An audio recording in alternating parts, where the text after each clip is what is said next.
What's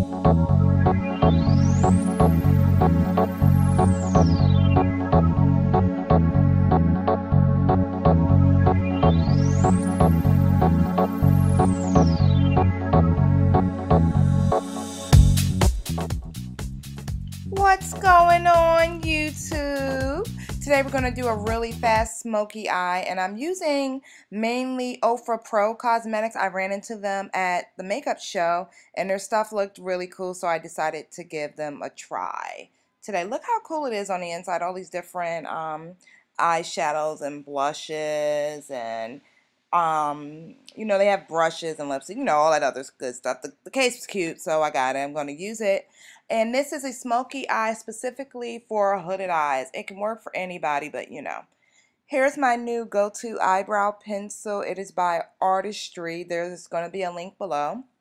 The first thing I'm going to do is fill in my brows. This helps me to create a shape. If you've seen any of my makeup videos, you know that I believe strong brows are really important for my facial shape. So I'm working underneath the brow and I'm just filling in a little bit of hairs. I like my brow a little strong. So this is a dark brown, almost black pencil, and I did a hard line underneath and above, and I'm using the spoily or mascara wand end to put my eyebrows exactly where I want, to kind of diffuse the darkness in the brows. And I'm just going back and adding a few hairs at a time. It's easier to add a few hairs and brush up the brows as we go than to make the brows too dark and you come out looking like Eddie Monster. Ain't nobody got time for that. Oh, I pulled my hair back so you can see a little bit better. The next step, I am using my Eve Pearl palette and I'm going underneath the brows. I'm using the cream foundation like a concealer. This will define my brows even more, but the main reason I do this is because I feel like it lifts my brows and gives me a better surface to work with. So you see when I pull it down a bit, it looks like it lifts my entire eye, and it looks like it gives me more space to work with. And it's also cream, which shows up better, and reflective, which really gets attention. This is the Ofra gel eyeshadow base. I don't care what nobody say. I think this is the same thing as the Urban Decay eye primer. So I'm going to go ahead and say I think this is a dupe. And I'm just making sure to blend it out. I use the brush and my fingers. I am, once again, all of this from here on is probably Ofra. I'm using their dark blue, probably like a smoke colored kohl liner. And I'm putting special attention towards the lash line, because with a smoky eye you want it to be darker at the lash line, and it gradiates to lighter going up the eye. I'm just taking my time. This is somewhat similar to a cat eye shape, and I'm making sure to go all the way in the upper waterline and using a blender brush to just blend out that dark color to diffuse it a bit. This is a dramatic base and I just apply it roughly, and I make sure to keep everything below the crease. And as we're discussing, I got a hooded eye, so I'm making a crease.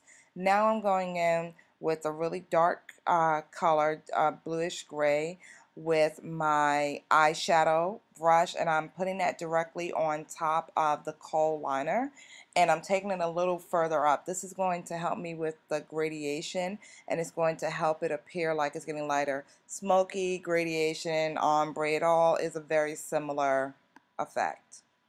And I'm taking that up to where my crease should be, you know, if I had one. But those of us in the hooded eye tribe don't have one.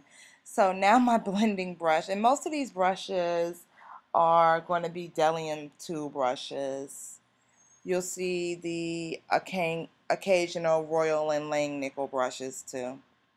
This is my flat brush, and I'm taking black closer to the lash line, and I am blending in similar to a window wiper shape. For hooded eyes, once again, I have to do these extra steps to create a shape on my eye. You ever see a girl that's trying to have a smoky eye and it look like somebody just punched her in her face. Yeah, boo, I don't want that to be me. So the matte black color of my choice is just helping to give it even more shape and help me to create a base.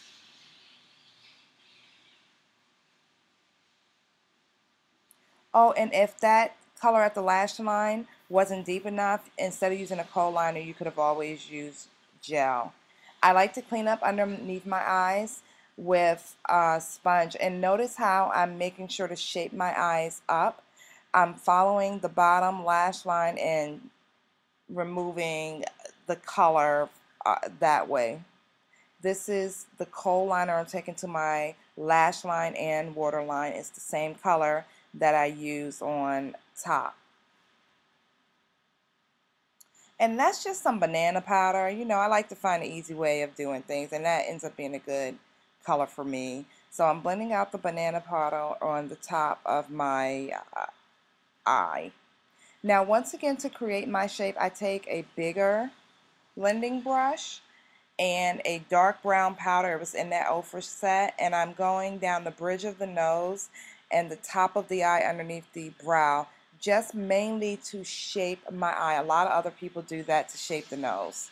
Back to my flat shader brush, and I am smudging the line underneath my eye a bit more, and then I am going on top of the kohl liner with powder to set that powder. And I just blend it out underneath the eye a little bit more, and back to cleaning it up with the sponge. You can always use a brush to clean it up, and I'm using a light bluish silver to go on the inside corner of my eye. This gives my eye an open look. It's always better to have a bright open eye. This is my flat smudger brush, and you know we always gotta have those gel liners, so I just went with the tried and true, the MAC Fluid Line Black, and some mascara. Since I'm a professional makeup artist, I use a lot of disposable wands. And this is just some Ofra lipstick that was in the kit. If I happen to come up with the color, I'll put it in the description. And lashes in the box, I decided to get fancy. I threw in some lashes in the box. I'll put the number below, and I threw in a little bit of their blush. You know, might as well complete the look. Monet Everett Hair and Makeup Blog.com. Do you like? Do you like? Look, it even lifts my eyes a little bit. Like, imagine what I would look like if my eyes were lifted like that. Wouldn't that be pretty?